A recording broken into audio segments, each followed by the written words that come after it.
Baik, teman-teman, kita akan meneruskan belajar tentang bahasa Indonesia ya. Ini mengganti pertemuan yang sudah kita lewati Rabu lalu, dan mohon maaf pada hari Rabu malam saya benar-benar tidak bisa mengampu mata kuliah.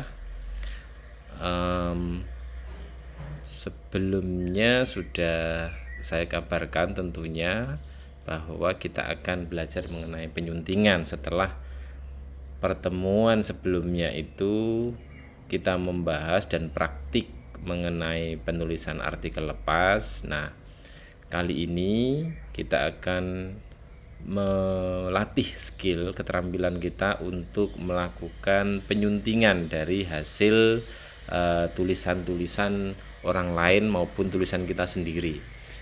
Nah, penyuntingan itu bagaimana, kemudian juga nanti setelah selesai kita mendapatkan beberapa informasi mengenai teknik penyuntingan naskah dalam bahasa Indonesia, maka apa yang perlu kita lakukan ya, tentunya nanti di akhir dan juga praktiknya kita akan berlatih. Nah, teknik penyuntingan naskah ini apa sih sebetulnya? Penyuntingan itu kalau secara formalnya dia dikatakan sebagai memperbaiki atau dalam kamus itu ya, menyiapkan naskah siap cetak atau siap untuk diterbitkan dengan memperhatikan segi sistematika penyajian, isi, dan bahasa. Kalau teman-teman di kelas lainnya itu mengatakan bahwa penyuntingan itu editing, ya sangat benar, memang editing. Sifatnya itu ya memperbaiki kata dan juga kalimat yang sekiranya itu, bahkan tanda baca juga ya, yang sekiranya kurang sesuai. Nah, apa yang perlu kita siapkan sebelum memulai penyuntingan? Pertama, seorang penyunting atau kita nantinya akan berlatih begitu ya, menjadi seorang penyunting, perlu paham tentang aturan dasar ejaan bahasa Indonesia ya. Kalau dulu pernah ada ejaan yang disempurnakan, sekarang ini bukan EYD lagi atau ejaan yang disempurnakan, tetapi adalah ejaan bahasa Indonesia atau EBI gitu aja ya. Nah, tentunya teman-teman sudah tahu ya ejaan karena sudah berlatih belajar bahasa Indonesia sejak SD, bahkan sejak kelompok bermain mungkin sudah mulai belajar mengeja dalam huruf Latin bahasa Indonesia ya. Nah, kedua, seorang penyunting itu harus tahu tata bahasa. Tata bahasa ya subjek, predikat, objek, dan subjek, predikat sama objek itu ya hal-hal yang memang pembentuk sebuah kalimat ya, sebuah pernyataan, pengertian, pemahaman. Kalau misalnya kita buang salah satunya, misalnya subjeknya atau predikatnya atau objeknya, seringkali kalimat itu tidak lengkap dan sulit dipahami. Nah, yang ketiga itu seorang penyunting atau editor ya, perlu punya pengetahuan. Nah, pengetahuan ini juga sangat-sangat berpengaruh. Misalnya kita sebagai penyunting itu perlu tahu bedanya Austria dengan Australia. Tentu teman-teman tahu ya, Australia itu di benua Australia, sedangkan Austria negara di benua Eropa. Kalau Austria itu bahasanya itu notabene adalah bahasa Jerman, sementara Australia notabene adalah bahasa Inggris ya, kalau jajahan Inggris, sementara Austria jajahan Jerman. Nah, juga misalnya Purwakarta dan Purwokerto. Ada lagi misalnya Purbalingga dan Probolinggo. Nah, itu juga kita harus tahu, itu namanya pengetahuan umum. Kita perlu memiliki pengetahuan secara luas ya, dan juga wawasan. Itu syarat sebetulnya menjadi seorang editor. Tapi kan mengukurnya agak susah ya kalau kita itu berpengetahuan atau tidak. Tetapi kalau misalnya Anda belum tahu, belum mengetahui beberapa hal-hal penting dan kunci dari naskah yang kita edit, maka perlu pemeriksaan, misalnya lewat googling atau lewat ngecek kamus dan seterusnya. Juga ini salah satu contohnya, antara gaji dan gajih itu kan harus tahu ya, gaji itu apa, gajih itu apa, anti dan antik. Bahkan kadang juga bahasa daerah itu seringkali muncul secara tak sadar ya di tulisan. Nah, kita juga kadang perlu tahu.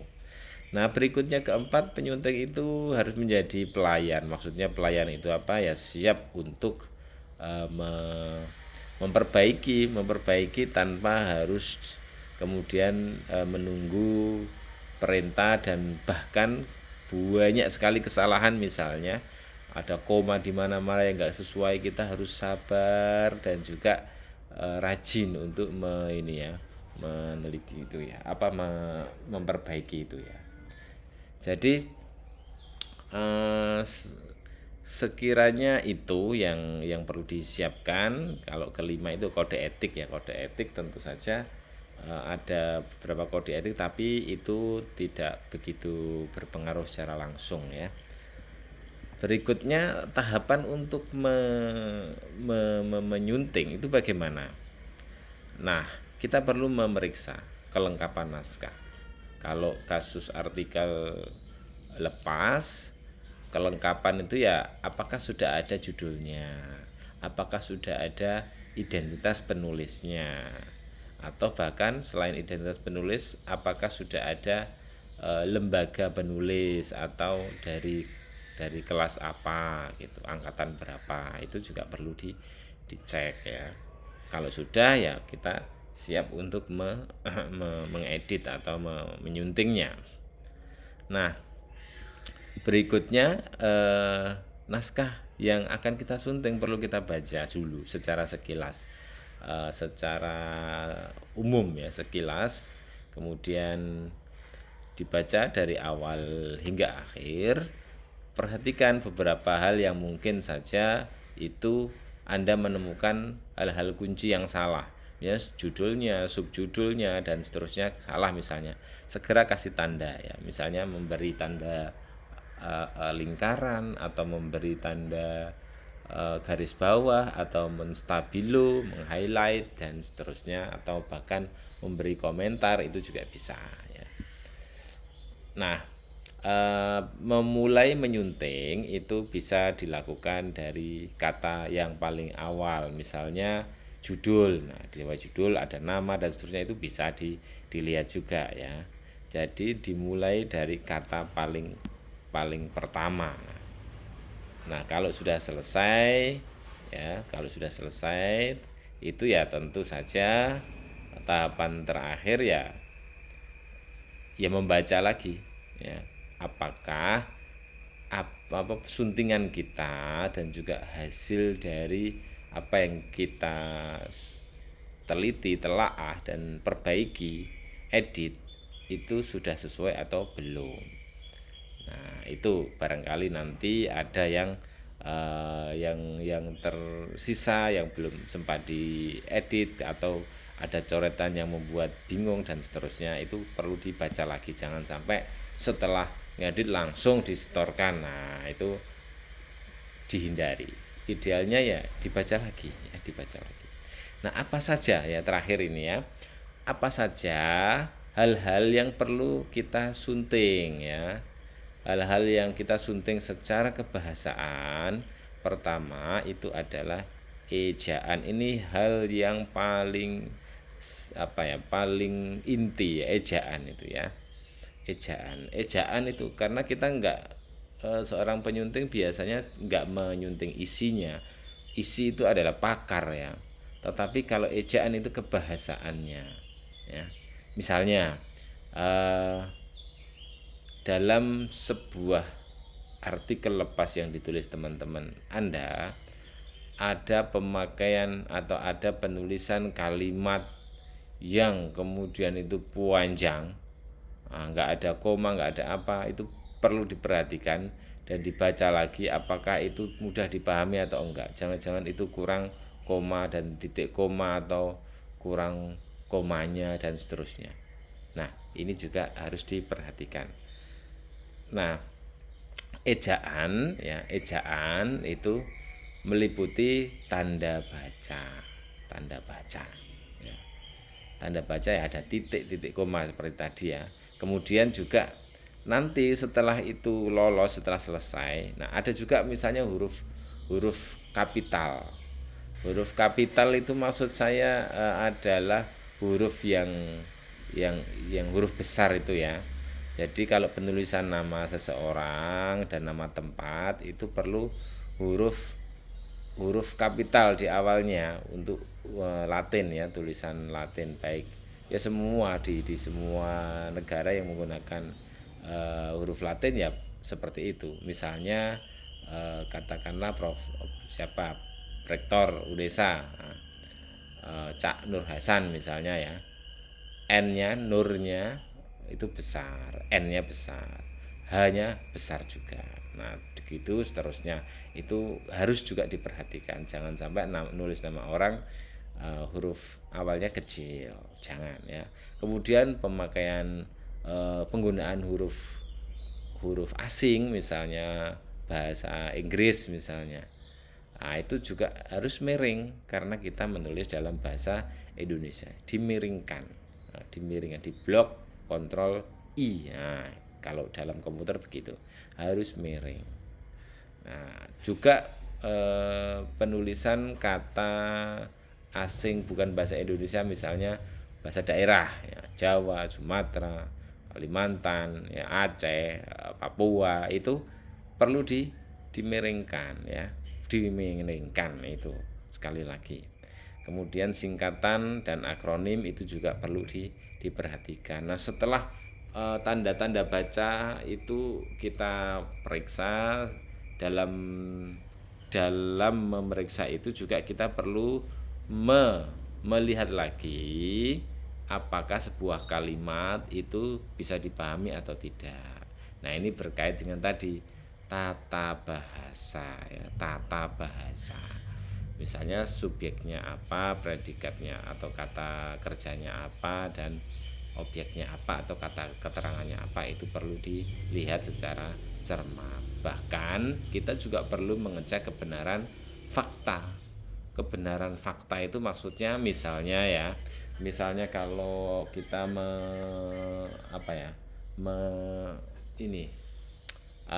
ada kalimat yang mengatakan matahari terbit dari barat. Nah, itu kan tidak sesuai fakta karena faktanya matahari terbit dari timur.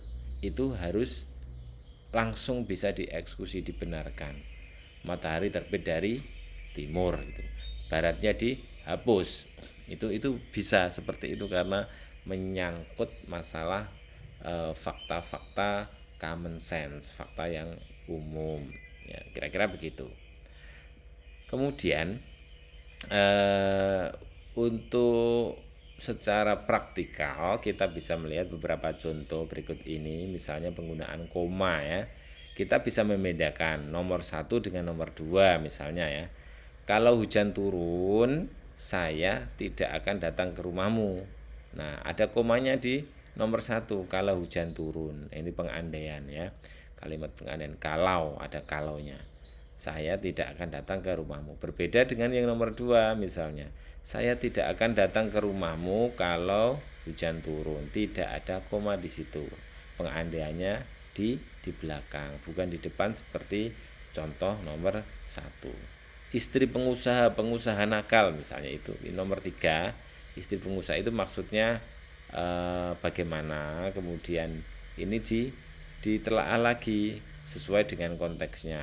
Begitu juga dengan penulisan tempat, misalnya Pondok Indah, P-nya perlu besar, I-nya juga besar karena itu satu nama tempat, misalnya rumah sakit Karangmenjangan, ya itu juga perlu besar-besar semuanya.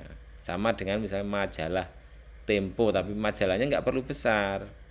Ya, majalah karena ada banyak majalah, nantinya itu nama-nama majalah. Tempo, nah Tempo inilah yang perlu ditulis besar. Yang tengah itu majalah Tempo itu yang benar, ya. Buku Siti Nurbaya atau novel Siti Nurbaya. Nah, itu Siti Nurbayanya bisa bisa apa? Bisa dibesarkan atau dikapitalkan huruf pertamanya.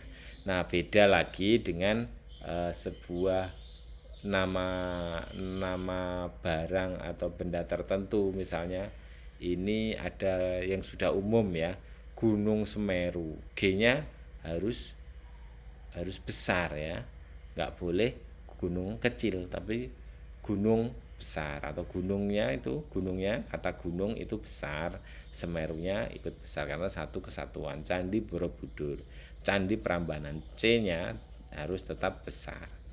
Kemudian pada contoh nomor 1A, kami mengucapkan terima kasih pada Anda. Kami mengucapkan terima kasih pada Anda. Nomor 1A sama 1B itu bedanya di mana? Di kata terima kasih. Terima kasih itu bagusnya bagaimana yang sesuai ejaan? Yang sesuai adalah di bisa terima kasih. Bukan terima kasih menjadi satu kata tapi menjadi dua kata. Mempertanggungjawabkan dengan mempertanggungjawabkan itu juga beda ya. Nomor 2A sama 2B itu mempertanggungjawabkan karena ada awalan me dan akhiran kan, itu maka yang di tengah harus jadi satu kata ya. Beda dengan mempertanggungjawabkan. Nah, itu salah ya. Jadi harus menjadi satu kata, bukan dua kata seperti itu. Nah, bagaimana tata bahasa? Tata bahasa seperti tadi sudah saya singgung ya, itu ya tata struktur dari kalimat atau paragraf ya. Apakah sudah ada subjeknya, predikat atau kata kerjanya, atau objek dan keterangannya, apakah sudah sesuai. Nah, itu perlu sekali diperhatikan dan dicermati ya. Kemudian bentuk kata ini juga sangat penting ya, antara yang kata yang baku dan yang tidak baku. Misalnya nih, dilola itu tidak baku, yang benar dikelola. Sama dengan yang pada pertemuan sebelumnya kita pernah membahas itu merubah ya, dengan mengubah. Yang benar mana? Yang jelas mengubah, karena maksudnya itu adalah melakukan apa, membedakan atau melakukan sesuatu yang berbeda antara dari satu hal ke hal yang lain. Itu mengubah, bukan merubah, karena merubah itu kata dasarnya rubah itu binatang ya, kira-kira begitu. Dan juga bekas ya, tidak sama dengan mantan, atau ya antara bekas dan mantan itu kita perlu membedakan, disesuaikan dengan konteks masing-masing nantinya. Nah, berikutnya adalah kalimat. Kalimat ini maksudnya kita mengedit ya, mengedit dari setiap kalimat, melihat dari ejaannya, melihat dari tata bahasa tadi, subjek predikatnya, dan juga memahami kembali tentang maknanya ya, maknanya apakah sudah make sense atau masuk akal atau belum. Terus kemudian misalnya ini, dosen kami menguraikan tentang peranan komputer dalam penerbitan buku. Kalau misalnya sudah make sense ya, ya sudah selesai, itu adalah bentuk kalimat yang sesuai. Kemudian kalau misalnya ada yang kurang masuk akal, itu juga kita perlu melakukan perbaikan. Itu satu. Yang kemudian kita teliti lagi atau kita edit lagi adalah penulisan setiap katanya ya, setiap kata. Daripada itu apakah sudah sesuai? Nah, kalau sudah sesuai ya sudah, tidak perlu diperbaiki. Persebaya memenangkan pertandingan 2-0. Apakah ini sudah sesuai? Kalau sudah sesuai ya sudah, kita tidak perlu melakukan pengeditan, tapi memastikan bahwa kalimat itu masuk akal, sesuai fakta dan seterusnya. Nah, kebenaran fakta tadi sudah pernah kita singgung ya. Matahari terbit dari timur, tenggelam di barat, misalnya itu. Nah, kemudian ada fakta-fakta lagi yang sifatnya itu fakta kesejarahan. Misalnya ada tulisan Diponegoro. Nah, tulisannya apa? Diponegoro biasa atau Diponegoro, atau misalnya Soekarno atau Soekarno yang benar. Nah, itu perlu dicek lagi apakah Soekarno tanpa OE itu sudah benar atau justru yang benar adalah Soekarno. Nah, itu dicek lagi. Kemudian tanda-tanda koreksi itu ya kita perlu menggunakan, misalnya kalau nanti akan saya simulasikan di MS Word ya, Microsoft Word, itu kita perlu memberikan highlight atau memberikan komentar. Itu tanda-tanda koreksi itu penting ya. Kemudian bagaimana dengan panjang kalimat? Panjang kalimat ini biasanya sebuah kalimat yang baik dan mudah dipahami itu tidak lebih dari 20 kata. Kalau lebih dari 20 kata biasanya ya, meskipun tidak semua, biasanya itu ya bulat ya, banyak anak kalimatnya, bahkan mungkin punya cucu kalimat ya. Itu yang perlu kita hindari. Kita bisa mengedit juga, membantu ya. Nanti kalau misalnya lebih dari 20 kalimat itu biasanya ya tidak efektif dan sulit dipahami. Baik, kita akan langsung membuat simulasi pengeditan ya. Kita lihat di sini ada banyak artikel milik teman-teman DKV. Kita akan ambil satu contoh. Kalau yang ini artikel miliknya MP ya, teman-teman MP. Kita cek satu, misalnya milik Dwiki Darmawan, gaya hidup remaja yang terpengaruh TikTok. Nah, ini catatan penting ya. Sebelum kita nanti melakukan pengeditan, tugasnya ya. Jadi kita nanti ada tugas satu, itu sebelum Anda mengedit, memastikan artikel. Nah, sebelum kesini nih ya, menyunting artikel teman. Jadi yang disunting itu bukan miliknya sendiri tapi milik teman ya. Bagaimana caranya? Bertukar artikel, misalnya Mbak Nafima dengan siapa, Mas Diki Darmawan, itu bertukar artikel, kemudian artikelnya Mbak Nafim itu disunting oleh Mas Diki. Nah, sebaliknya artikel Mas Diki disunting oleh Mbak Nafim misalnya. Boleh cross antara DKV dengan MP, boleh juga tidak, atau satu ini ya, satu DKV sendiri, satu prodi sendiri, kemudian MP sendiri, itu juga boleh ya. Lalu ini apa yang setelah bertukar sambil menyunting itu kita perlu memastikan artikel yang kita sunting itu sudah aman atau sudah asli, orisinil karyanya sendiri ya. Itu penting sekali ya. Khawatir nanti copy paste dan lain-lain. Memastikan artikel orisinil dengan memeriksa similaritas melalui Turnitin.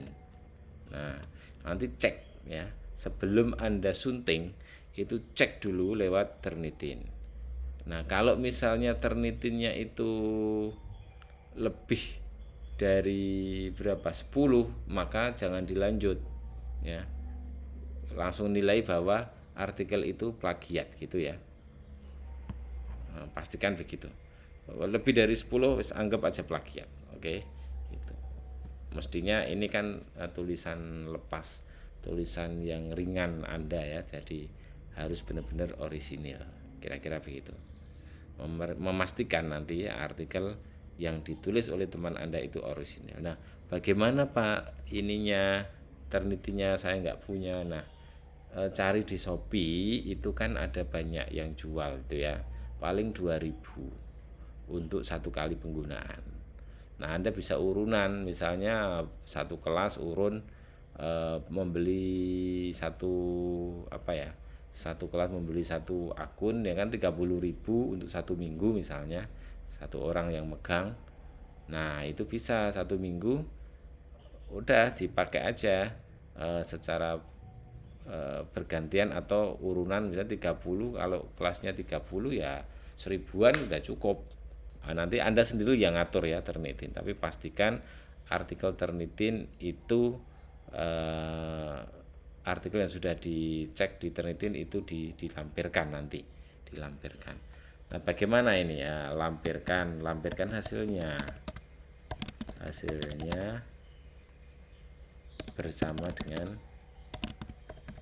bersama hasil penyuntingan. Nah, begitu ya, saya kira paham. Nah, setelah melampirkan Turnitin, barulah kemudian nanti Anda mengumpulkan hasil editannya ya. Saya coba untuk memeriksa, katakanlah miliknya siapa ini ya, miliknya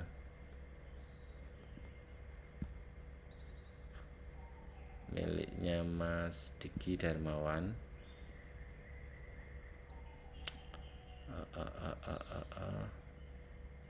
Ini kita cek Turnitin, kita unduh dulu.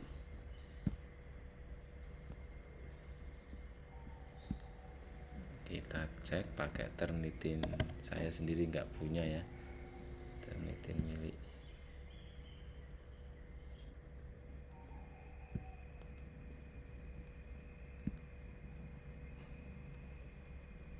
Misalnya ini kita submit, tes gini aja, tes, kita pilih miliknya Mas Diki, upload. Nah, nanti hasilnya dilampirkan ya, dilampirkan di bawah artikel Anda, artikel hasil penyuntingan Anda. Kita akan coba lihat ya, Mas Diki ini 0%, bahwa ini benar-benar asli kalau menurut ini ya.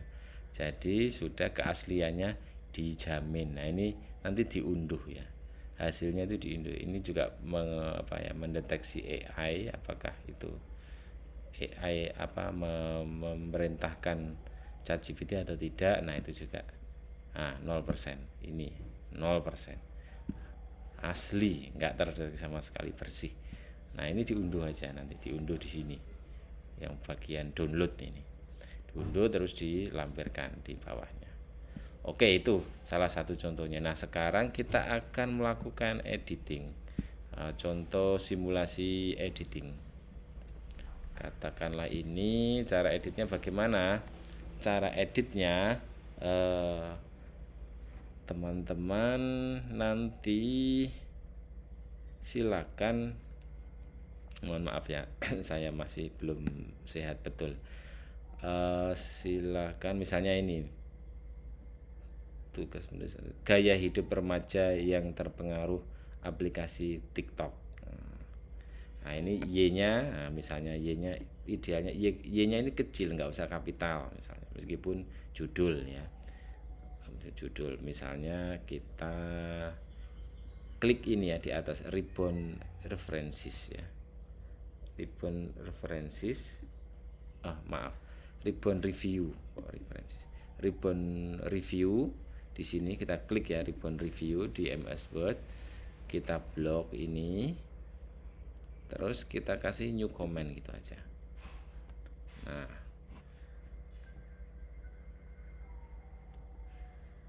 huruf Y ditulis kecil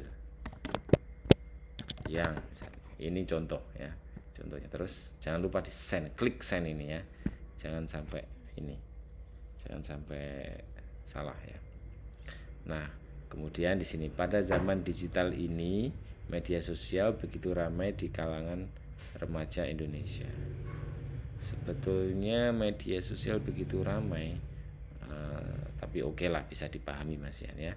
Salah satu media sosial paling populer adalah aplikasi TikTok. Nah, cek juga TikTok itu apakah tulisannya nyambung gini atau tidak. Yang berasal dari negara China. Oke. Negara China, N-nya itu besar atau kecil ya, udah bener ya, kecil. Aplikasi TikTok muncul pertama kali, namun mulai ada di Indonesia pada September. Nah, aplikasi ini begitu populer, memiliki konten-konten video yang menarik minat remaja, seperti komedi, musik, dan seterusnya. Pengguna dari aplikasi TikTok ini juga berasal dari saling berinteraksi karena terdapat figur bagi video serta dapat figur ikut mengikuti antar pengguna. Nah, antar misalnya, penulisan antar itu perlu disambung ya, perlu disambung. Klik new comment lagi. Nah, penulisan antar perlu disambung dengan kata setelahnya, misalnya antar pengguna. Nah, gitu ya. Terus klik enter atau klik post gitu ya. Harus diklik ya. Dalam perkembangannya aplikasi TikTok, nah kayak gitu-gitu ya. Jadi gitu hasil ini Anda, hasil editing Anda. Terus seperti itu, mana yang menurut Anda kurang dan mana yang menurut Anda itu perlu di ini.